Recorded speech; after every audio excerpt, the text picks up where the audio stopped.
मसीह यस्सु के बबरकत नाम में आप सबको सलाम। आप देख रहे हैं प्रोग्राम कामयाबी की चाबी। मुक़द्दस सुलेमान नबी इमसाल की किताब में फरमाते हैं कि जहाँ रोया नहीं वहाँ लोग बेकैद हो जाते हैं। इसका मतलब ये है कि अगर हम अपनी ज़िंदगी में किसी विजन के तहत या रोया के तहत नहीं चलते तो फिर हम किसी मंजिल पर नहीं पहुँच सकते, बल्कि सारी उम्र हम कभी इधर कभी उधर भटकते रहेंगे और कोई कामयाबी हमारे नसीब में नहीं होगी। इसलिए आज इस प्रोग्राम के आगाज़ में याद रखें कि हमें अपनी ज़िंदगी में कोई ना कोई विजन रखना है, कोई ना कोई रोया रखनी है, ताकि हम कल को मंजिल पर पहुंच सकें। आज प्रोग्राम में हमारे साथ बड़ी खूबसूरत शख्सियत मौजूद हैं जो खिदमत के लिहाज से खुदा उनके खादम हैं और चेयरमैन रेमा असम्बलीज़ ऑफ पाकिस्तान हैं, और ख़ास तौर पर गवर्नमेंट सेक्टर में खुदा ने उनको बहुत नवाजा है और वो गेस्टेड ऑफिसर हैं महकमा लाइफ स्टॉक में बतौर वेटरनरी डॉक्टर हैं, और आज वो हमारे साथ मौजूद हैं। मैं वेलकम कहता हूँ जनाब पास्टर यूनुस जावेद साहब आपको कि खुदावंद ने मुमकिन किया कि आज हमारे दरमियान आप आ सकें। Thank you very much. सबसे पहले तो मैं अपने खुदावंद पाक खुदा का शुक्रगुज़ार हूँ जिसने मुझे ये मौका फ़राहम किया कि मैं जॉन टीवी के प्लेटफॉर्म पे आकर खुदावंद की बातें खुदावंद के लोगों के साथ शेयर कर सकूं। इसके बाद मैं जॉन टीवी पास्टर काशिफ और उनकी सारी टीम का शुक्रगुज़ार हूं कि जिन्होंने ये मुझे मौका दिया कि मैं यहाँ पर आकर गुफ्तगू कर सकूं। इस बात के लिए मैं आपका शुक्रगुज़ार। थैंक यू भाई साहब। सर ज़रूर हमारे नाजरीन को बताएं अपनी इब्तदाई ज़िंदगी के बारे में और अपनी अर्ली एजुकेशन के बारे में, स्कूल कॉलेज के बारे में, और थ्रू आउट अब तक की आपकी जो सफ़र है ज़िंदगी का, कि ये कामयाबियाँ जो समेट रही हैं, खुदा ने आपको कामयाबी दी है, तो इसका आगाज़ कैसे हुआ? तो क्या ज़िंदगी में कोई टफ़ टाइम भी देखा? सबसे पहले तो मैं आपको बताना चाहता हूं कि जब मैंने सेकुलर एजुकेशन का आगाज़ किया, मैंने मैट्रिक गवर्नमेंट हाई स्कूल खुड़ियाँ खास से किया और उसके बाद फिर मैं लाहौर चला आया। यहाँ से university of veterinary and animal sciences Lahore से मैंने 2 साल का डिप्लोमा हासिल किया और 1 साल इंतज़ार करने के बाद फिर मुझे गवर्नमेंट सेक्टर महकमा लाइफ स्टॉक में जॉब मिल गई। उसके 1 साल के बाद मुझे फिर ट्रेनिंग करने का मौका मिला और मैंने फिर 6 माह की ट्रेनिंग डेयरी डेवलपमेंट के हवाले से की और फिर मेरी पोस्टिंग कसूर में होगी। वहाँ मैंने 2 साल जॉब की। वहाँ से मेरी ट्रांसफ़र लाहौर होगी जिया बग्गा में। जिया बग्गा में 1 साल रहा और फिर वहाँ से मेरी ट्रांसफ़र होगी गवाला कॉलोनी रखचंद राय में।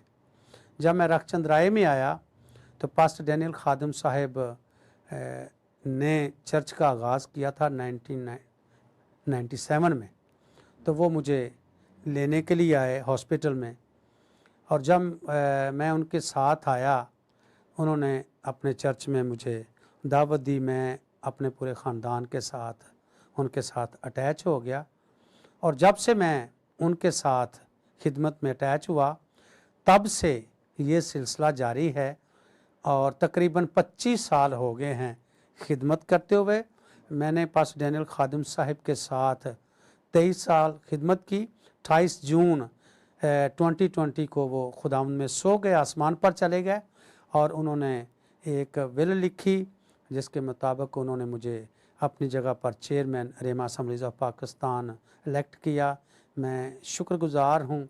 खुदावंद ने ये बोझ जो मेरे कंधों पर रखा और मैं बड़ी ही खुशअस्लूबी से इसे सर अंजाम दे रहा हूँ और इसके लिए मैं खुदावंद का शुक्र करता हूँ इस बात के लिए भी कि मैं गवर्नमेंट जॉब के साथ साथ मैं खिदमत भी करता हूँ और हमारी मिनिस्ट्री के 5 के करीब चर्चेज़ हैं। एक मदर चर्च है बहार कॉलोनी में और इसके अलावा और 4 चर्चेज़ हैं जो रेमा असम्बलीज़ ऑफ पाकिस्तान के साथ मिलकर खिदमत कर रहे। चलिए खुदावंद आपको और बरकत दे और ख़ास तौर पर रेमा असम्बलीज़ ऑफ पाकिस्तान को भी और ज़्यादा बरकत दे। सर ज़रूर बताएं कि एक गवर्नमेंट सेक्टर में ऑफिसर के तौर पर काम करते हैं और फिर बतौर मिनिस्टर यानी खादम के तौर पर भी काम करते हैं, तो क्या ये कंट्रोवर्सी नहीं ज़िंदगी में आ जाती, ये मुश्किल होता है या मैनेज कर लेते हैं? इन दिनों में जैसे आप किसी भी डिपार्टमेंट में चले जाएं तो दौर बहुत फ़र्क है, टेक्नोलॉजी का दौर है और बर्डन बहुत ज़्यादा है। बाज़ औक़ात दिल करता है कि जॉब छोड़ दूं और फुल टाइम खिदमत में आ जाऊं, लेकिन अभी बच्चे छोटे हैं, इसके अलावा वसाइल नहीं है, सिर्फ जॉब ही है। और ख़िदमत करने को भी दिल करता है कि मैं 24 आवरली फुल टाइम खिदमत करूं, लेकिन मजबूरी ये है कि मैं कर नहीं सकता। मैं अपनी ड्यूटी बड़ी ही खुश असलूबी से सर अंजाम देता हूँ। मैं वक्त पर जाता हूँ और वक्त पर फिर हॉस्पिटल से वापस आता हूँ और शाम के टाइम फिर मैं खिदमत करता हूँ। सैटरडे को भी शाम को हमारी इबादत होती है, ट्यूसडे को भी शाम को होती है, फिर संडे को हमारी मेजर इबादत होती है। तो होम विजिटेशन भी मैं दूसरे अपने पास्टर साहबान के साथ मिलकर करता हूँ। तो मैं खुदा का शुक्र करता हूँ कि खुदा मुझे हिम्मत देता है। जब रात को सारी काम करके वापस आते हैं तो बहुत टाइट हो जाते हैं, दिल करता है सो जाएं, फिर भी खुदावंद से दरख्वास्त करते हैं कि खुदावंद तू तौफीक दे कि मैं सोने से पहले तेरे सामने झुक सकूं, मैं दुआ कर सकूं। और खुदा मुझे हिम्मत देता है, फिर हम दुआ करते हैं, दुआ करके फिर सो जाते हैं और इसी तरह सुबह उठते हैं, फिर दुआ करते हैं और फिर ये सिलसिला चलता रहता है। गवर्नमेंट की जॉब भी चल रही है, खिदमत का काम भी जारी है। और जितने लोग हमारे चर्च में हैं तकरीबन सारे के सारे ही खिदमत में हैं। हमारे चर्च में ऐसा सिस्टम पास्टर डैनियल खादिम साहिब ने बनाया है कि हर कोई जो है ना वो मीटिंग लीड भी कर सकता है, मैसेज भी दे सकता है, दुआ भी लोग करते हैं। और सबसे बढ़कर ये बात है कि ये जो मिनिस्ट्री है इसको बाहर से कोई फ़ंड नहीं आता, ये अपने लोकल फंडिंग से सारे अखराजात पूरे करती है। और हमारे चर्च के जितने भी ख़ानदान हैं तकरीबन सारे के सारे थैंक्स गिविंग देते हैं, अपनी टाइथ्स देते हैं, ऑफरिंग देते हैं, हदिया देते हैं और इस सारे पैसे से खुदा के घर की ज़रूरतें पूरी होती हैं। और हमारे लोग बड़े वफ़ादार हैं देने के हवाले से कि हमें किसी की तरफ देखना नहीं पड़ता और खुदावंद का काम जारी व सारी है। सर ज़रूर बताएं कि आपकी ज़िंदगी में आपकी मोटिवेशन कौन है, किस शख्स को देखकर आपने सोचा कि मैं भी कामयाब होऊंगा? कोई ऐसी शख्सियत मुख्तसरन हमारे नाज़रीन को बताएं। पास्टर डैनियल खादिम साहब मेरे रूहानी उस्ताद हैं। उनकी वसातत से मैंने खुदावंद यसु मसीह को कबूल किया, अपना शख्सी नजात दहिंदा माना। और फिर मेरे घराने ने, मेरे बाप ने, मेरी माँ ने और मेरे और बहुत से अज़ीज़-ओ-क़ारिब हैं जिन्होंने पास्टर डैनियल खादिम साहब के वसीले नजात पाई। और पास्टर डैनियल खादिम साहब ही मेरे आइडियल हैं जिनको देखकर मैंने ये फ़ैसला किया कि मैं खिदमत करूँगा और खुदावंद के साथ वफ़ादारी से चलूँगा। बहुत उम्दा।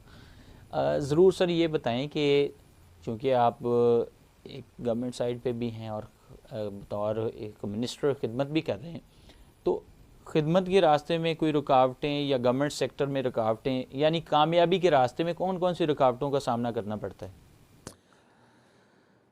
सर जो लोग वाकया ही खिदमत करते हैं उनके सामने बहुत ज़्यादा रुकावटें आती हैं, क्योंकि सबसे ज़्यादा अगर इब्लीस किसी को तंग करता है तो वो ईमानदार हैं, वो खादिम हैं। क्योंकि जो लोग फ़र्ज़ी और नामी मसीह हैं वो तो पहले ही इब्लीस के हैं, उनके पीछे उन्हें उसको जाने की ज़रूरत नहीं है। लेकिन इब्लीस बाज़ औक़ात अटैक करता है और गिराने की कोशिश करता है कि किसी भी तरह से ये मिनिस्ट्री से हट जाएं, खिदमत से हट जाएं। उसकी वजह ये है कि जब हम बीमारों के ऊपर दुआ करते हैं हाथ रख कर, तो शिफा हम नहीं देते, शिफा यीशु देता है, क्योंकि यीशु मसीह जब आसमान पर जाने को था तो उसने ईमानदारों के साथ ये वादा किया था कि सारी खलक के सामने जाकर इंजील की मुनादी करो, उन्हें बाप और बेटे और रूल कुद्स के नाम में बपतिस्मा दो, और देखो मैं दुनिया के आखिर तक हमेशा तुम्हारे साथ हूँ। और फिर उन्होंने, यीशु मसीह ने हमें ये इख्तियार भी बख्शा था कि सांपों और बिच्छुओं को हम कुचलें और इब्लीस की सारी कुदरत पर गालिब आएं। तो खुदा हमें फतह से बढ़कर गलबा देता है। बेशक हम गिरते हैं, लेकिन कलाम फरमाता है कि सादिक 7 बार भी गिरे तो खुदा उसे उठा खड़ा करता है। बाज़ औक़ात बहुत सी मुश्किलात आड़े आती हैं, लेकिन खुदा उन मुश्किलात में से निकालता है। बहुत उम्दा। इसका मतलब इब्लीस जो है वो बहुत से रोड़े अटकाता है, लेकिन ये है कि खुदा हमें हर मुश्किल में से निकालता और हमें सरफराज करता है। सर ज़रूर हमारे नाज़रीन को बताएं कि कामयाबी का राज क्या है, अगर वो सेकुलर ज़िंदगी में देखें और फिर खुदा की खिदमत में देखें, तो कामयाबी का राज क्या है? सर कामयाबी का राज ये है कि जहाँ भी आप जॉब करते हैं, कलाम में लिखा है जो काम भी करो जी से ये जानकर खुदा के लिए करते हो, ना कि किसी इंसान के लिए। तो जब हम कोई भी काम कर रहे हैं, फॉर एग्जांपल कि मैं गवर्नमेंट एम्प्लॉय हूँ, गवर्नमेंट मुलाजम हूँ, तो जहाँ पे भी मैं जॉब करता हूँ मैं दयानतदारी से, मेहनत से, तनदही से और लगन से काम करूँ, और ये जानकर काम करूँ कि जो पैसे, जो सैलरी मुझे मिल रही है और जितना वक्त मैं उधर देता हूँ, जितना टाइम गवर्नमेंट ने मुकर्रर किया है, उसका मुआवजा मुझे हुकूमत दे रही है, तो फिर मुझे अच्छी नीयत से, ईमान से, मेहनत से काम करने की ज़रूरत है। जब हम अपने काम के साथ वफादार होंगे, खा आप मिनिस्ट्री में हैं, खा आप कोई भी काम करते हैं, दूनवी काम करते हैं, रूहानी काम करते हैं, तो आपकी नीयत अगर ठीक है तो खुदा आपको वहाँ पर भी सरफराज करेगा। मैं जहाँ भी जॉब करता हूँ, एक हॉस्पिटल है, और मेरे डिप्टी डायरेक्टर से लेके एडिशनल डायरेक्टर, डायरेक्टर जनरल सब जो है उनके नंबर मेरे पास हैं, मेरे नंबर उनके पास हैं, और मेरी वो बहुत ज़्यादा रिस्पेक्ट करते हैं, इसलिए कि मैं ईमानदारी से ड्यूटी देता हूँ और उनकी ताबेदारी करता हूँ। जब आप अपने काम के साथ वफादार होंगे, खुदा के काम के साथ वफादार होंगे, तो खुदा आपको ज़रूर कामयाब करेगा। बहुत उम्दा जी। तो नाजरीन, आपने सुना पास्टर यूनुस जावेद साहब को कि किस तरह वो गवर्नमेंट सेक्टर में भी काम कर रहे हैं, अपनी गवर्नमेंट जॉब कर रहे हैं और फिर खुदा की खिदमत भी कर रहे हैं, और यूँ उन्होंने अपनी ज़िंदगी में एक बैलेंस रखा हुआ है कि अपनी जॉब को भी वो ईमानदारी से कर रहे हैं और खुदा की खिदमत को भी हतल मकदूर वो वक्त देते हैं, और ख़ास तौर पर अपनी जिस्मानी थकावट को जो है वो आड़े नहीं आने देते, बल्कि ख़ास तौर पर वो मेहनत करते हैं अपनी जॉब के लिए भी और खुदा के नाम को जलाल देने के लिए भी। हम में से बहुत से लोग ऐसे हैं जो जॉब भी करते हैं और खिदमत भी करते हैं।